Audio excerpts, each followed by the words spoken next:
How to add a voiceover on ClipChamp. Hello everyone, welcome back to the channel. In this video today, I'll guide you through the steps and how you can add a voiceover to your video on ClipChamp. Well, the process is simple.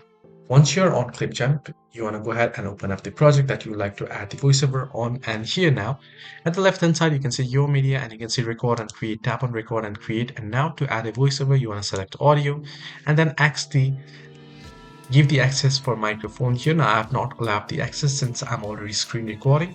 So you want to go ahead and select give the access, tap on audio, and then it'll give you the option to start recording. You can record it and then you can adjust it here simply on the timeline.